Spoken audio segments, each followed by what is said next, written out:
Jadi nggak boleh. Nggak ada sifat pengecut dalam Islam. Bahkan Nabi SAW pernah datang oleh seorang sahabat mengatakan, ya Rasulullah, bagaimana kalau saya lagi jalan ada perampok mau ambil harta saya? Kata Nabi SAW, perangi dia. Nabi nggak bilang kasih hartamu, perangi dia. Kata orang itu, ya Rasulullah, kalau dia bunuh saya, kau mati syahid. Kalau saya bunuh dia, kau nggak berdosa. Menebarkan cahaya Al-Quran jadi pedoman, sunnah dihidupkan. Oke, kita agenda dengan rombongan besar dulu ya, bersama Ustaz Khalid untuk salam di makam syuhada Uhud.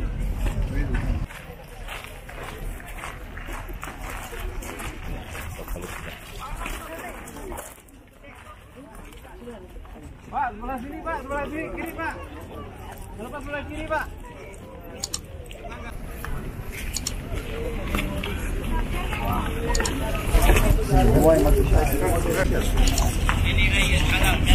Ayo ngumpul. Assalamualaikum warahmatullahi wabarakatuh. Assalatu wassalamu ala Rasulillah. Teman-teman sekalian, ini adalah kuburan para syuhada Uhud. Dan di sini kita tidak bukan ada batu nisan secara khusus. Karena memang begitulah ditemukan di zaman Nabi SAW, maka pemerintah Saudi mengembalikan seperti apa adanya. Dan memang tidak dijelaskan di mana posisinya Hamzah, di mana posisinya Mus'ab, di mana Abdullah bin Amr bin Jamuh, Abdullah bin Amr bin Haram, di mana Amr bin Jamuh, dan yang lainnya. Karena begini posisinya, jelas di dalam tembok inilah. Di sini dijelaskan tentang hal-hal penting, panduan penting masalah ziarah. Apakah ziarah kubur ini atau kuburan-kuburan yang lainnya. Ini terjemahkan dalam bahasa Indonesia. Bapak Ibu saya lihat, ziarah kubur disyariatkan dengan tanpa melakukan safar secara khusus karena mengikuti tuntunan Nabi SAW.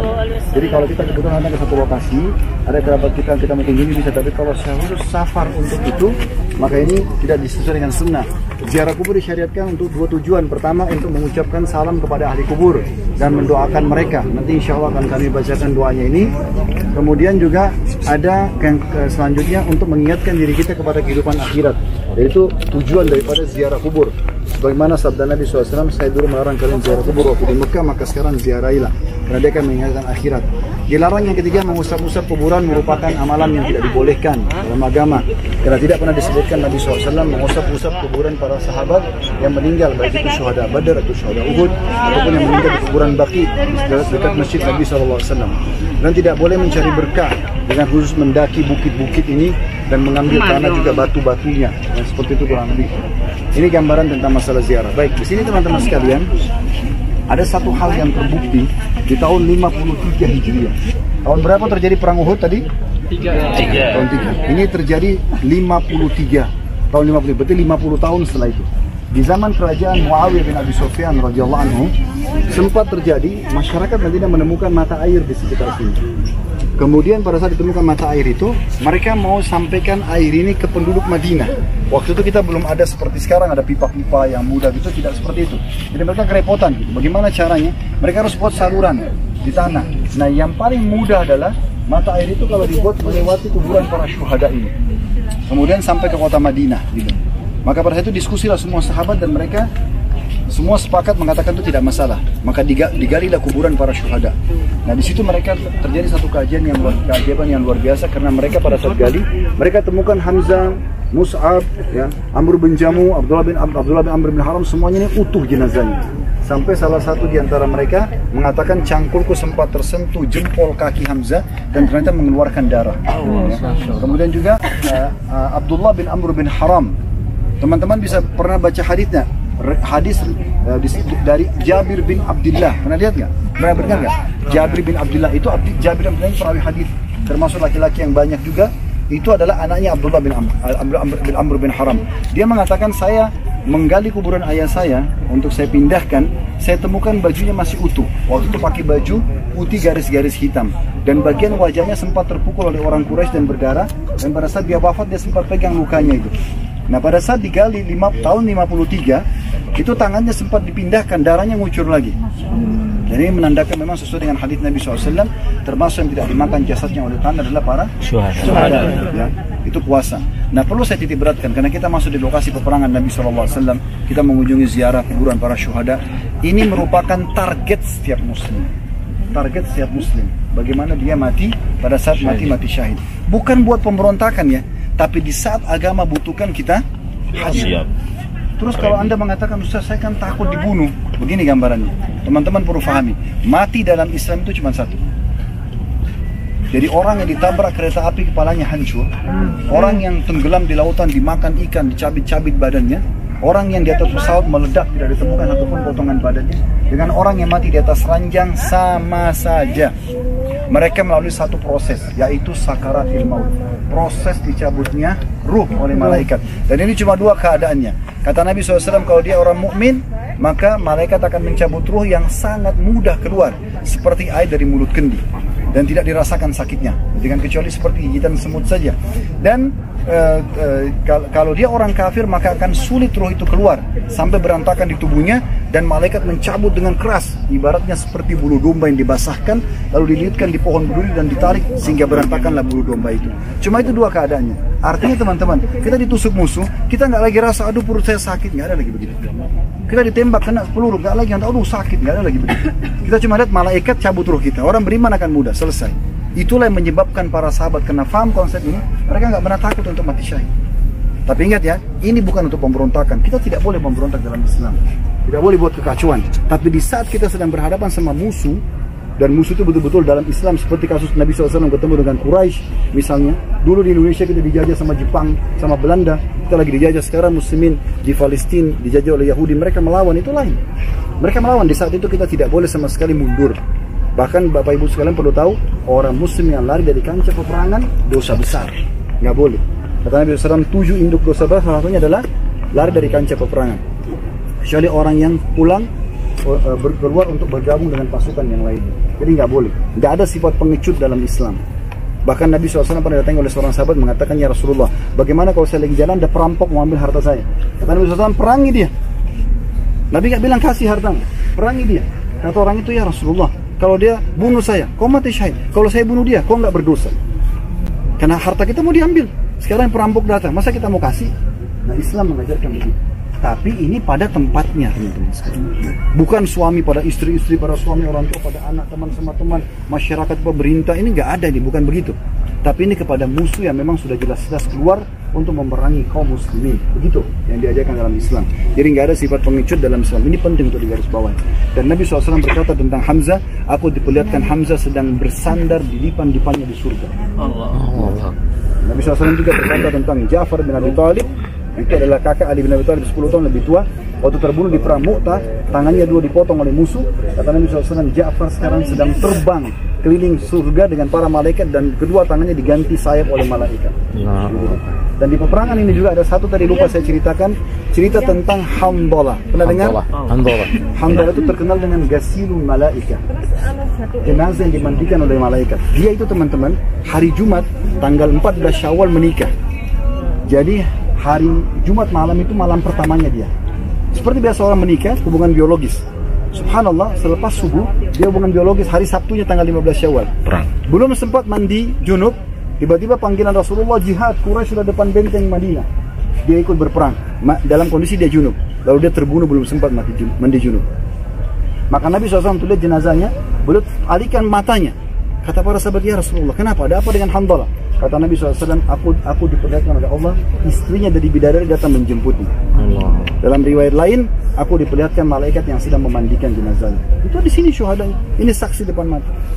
Jadi teman-teman sekalian, ini pelajaran penting untuk kita ketahui. Dan kata Nabi SAW, man talaba syahadata bisidq, siapa yang meminta mati syahid jujur dari hatinya, ballagahu Allah manazil syuhada wa in mata ala firashi. Allah akan sampaikan dia ke derajat para syuhada di surga walaupun mati di atas ranjangnya. Tapi dalam hati selalu ada gejolak untuk kita mendapatkan mati ini, mohon kepada Allah SWT. Dan mati syahid tidak harus medan perang saja ya. Karena pernah Nabi SAW berkata kepada para sahabat, siapa yang kalian hitung syuhada? Kata para sahabat, orang yang mati di medan perang ya Rasulullah. Kata Nabi SAW, kalau gitu syuhada umatku sedikit. Lalu kata Nabi SAW, orang yang mati tenggelam, mati syahid. Orang yang mati terbakar, mati syahid. Dan wanita yang mati melahirkan, mati syahid. Orang yang membela kehormatannya, mati syahid. Orang yang kena penyakit perut, mati syahid. Ini semua banyak orangnya. Tapi kita tidak tahu bagaimana Allah menuntut hidup kita. Intinya pada saat mati kita tidak rasa lagi sakitnya. Semua itu cuma ada kembali kepada malaikat maut yang mencabut ruh. Baik. Kita perlu ketahui teman-teman, kuburan untuk mengingatkan kita tentang masalah akhirat. Dan ingat, yang diingatkan di sini ini bukan ditulis begitu saja, tapi memang berdasarkan ilmu. Rasulullah SAW waktu meninggal itu dikubur di kamarnya Aisyah. Jadi ini ranjang Aisyah radhiyallahu anha, ini kuburan Nabi sebelahnya. Dan Aisyah masih hidup 30 tahun lebih setelah Nabi SAW meninggal. Beliau meninggal setelah di masanya Muawiyah. Jadi lewat masanya Nabi SAW, lewat masanya Abu Bakar, Umar, Utsman, Ali. Baru zamannya Muawiyah, kemudian baru setelah itu beliau wafat radhiyallahu anhu. Beliau tidak pernah teman-teman buka rumahnya lalu berkata kepada para sahabat, nih tanah kuburannya Nabi ambil nih berkah. Belum pernah. Puluhan tahun tidak pernah itu. Kalau itu betul-betul bisa pasti akan datang. Ini taruh air supaya berkah, tidak pernah ada terjadi begitu. Tapi kalau sahabat tahu, mereka datang baca salawat kepada Nabi SAW, mengucapkan salam, lalu mereka pergi. Begitu dan diajarkan Nabi SAW dalam ziarah. Kita ya lebih dibutuhkan oleh orang mati daripada kita butuh kepada mereka. Paham nggak? Ini penting. Imam Nawawi rahimahullah mengatakan, saya heran dengan orang yang minta-minta pada kuburan, sementara di kuburan adalah jenazah manusia yang seperti itu yang sudah jadi tulang belulang. Apa yang bisa diberikan? Jadi banyak orang semua tertipu dengan itu. Mereka minta-minta pada jenazah, padahal sebenarnya jenazah yang harus kita ucapkan salam dan doakan kepada mereka. Ada 3 buah riwayat kurang lebih tentang masalah lafaz doa ziarah kubur. Salah satunya ditulis di atas ini riwayat Imam Muslim, tapi saya akan coba sebutkan 3-tiganya, kita akan baca. Kecilkan saja suaranya, saya pandu kalau yang belum hafal ya. Ini doa dianjurkan 3 riwayat ini semua disebutkan Imam Nawawi dalam Riyadhus Shalihin beliau. Yang pertama ini disebutkan sini, Assalamualaikum ya ahlal diyar wal muslimin. Itu dikatakan sini, wa inna insyaallah bikum lanahiqun. Terus dikatakan lagi, as'alullah lana wa lakum al-afiyah. Ini artinya keselamatan untuk kami wahai penghuni negeri, orang-orang beriman dan orang-orang muslim. Kami akan menyusul kalian insyaallah, dan kami memohon keselamatan untuk kami dan untuk kalian. Ini riwayat yang pertama itu disebut. Ada riwayat yang kedua, bisa dibaca juga, Assalamualaikum ahlal kubur. Yaghfirullaha lana wa lakum. Yaghfirullaha lana wa lakum. Antum salafuna. Antum salafuna. Wa nahnu bil athar. Juga riwayat sahih artinya, keselamatan untuk kalian wahai penghuni kuburan. Semoga Allah mengampuni kalian dan kalian mendahului kami akan menyusul kalian. Riwayat yang ketiga ini, Assalamualaikum. Assalamualaikum. Dara qaumin mu'minin. Dara qaumin mu'minin. Wa atakum ma tu'adun. Wa atakum ma tu'adun. Gadan mu'ajjalun. Gadan mu'ajjalun. Wa inna insyaallah bikum lahiqun. Wa inna insyaallah bikum lahiqun. Artinya, Assalamualaikum dara qaumin mu'minin. Selamatan untuk kalian penghuni negeri orang-orang beriman. Wa atakum ma tu'adun, telah datang kepada kalian apa yang dijanjikan untuk kalian, maksudnya kehidupan alam barzah. Gadan mu'ajjalun, kami akan menyusul kalian. Itu akan diberikan sampai waktu yang Allah akan bangkitkan. Wa inna insyaallah bikum lahiqun, kami akan menyusul kalian nantinya. Jadi ini doa yang dianjurkan, bisa Bapak Ibu baca yang mana saja dan bisa diketik di Google untuk cari doa ini insyaallah. Tapi yang penting jelas riwayatnya. Kalau 3 riwayat ini sudah kami pastikan insyaallah sahih. Ini kurang lebih gambarannya, dan seperti hikmah yang kedua adalah untuk juga mengingat masalah akhirat. Ingat teman-teman, di bawah sana adalah orang-orang yang seperti kita. Dan setiap kali lewat kuburan, Anda harus tahu bahwasanya kuburan itu di dalamnya orang seperti kita. Dulu punya juga sama dengan kita, angan-angan, harapan, punya kekayaan, punya segala macam, tapi mereka sudah meninggal dunia dan semua akan diminta pertanggungjawaban hari kiamat. Maka selamatkan diri kita sebelum terlambat. Subhanakallahumma bihamdika, asyhadu an la ilaha illa anta, astaghfiruka wa atubu ilaik. Wassalamualaikum warahmatullahi wabarakatuh. Oke, alhamdulillah itulah tadi ya kunjungan kita ke Jabal Uhud bersama Umroh Akbar bersama Ustadz Khalid Basalamah ya. Dan jangan lupa sahabat sekalian yang baru melihat channel ini mungkin ya, silahkan bisa dukung channel ini dengan cara klik like, subscribe, dan bisa di-share agar semakin bisa mengetahui seperti apa Umroh Akbar Konsorsium untuk Asosiasi Mutiara Haji bersama Ustadz Khalid Basalamah. Oke, dari kota suci Madinah Munawwarah, saya Anis Abdul Fatah pamit undur diri. Assalamualaikum warahmatullahi wabarakatuh.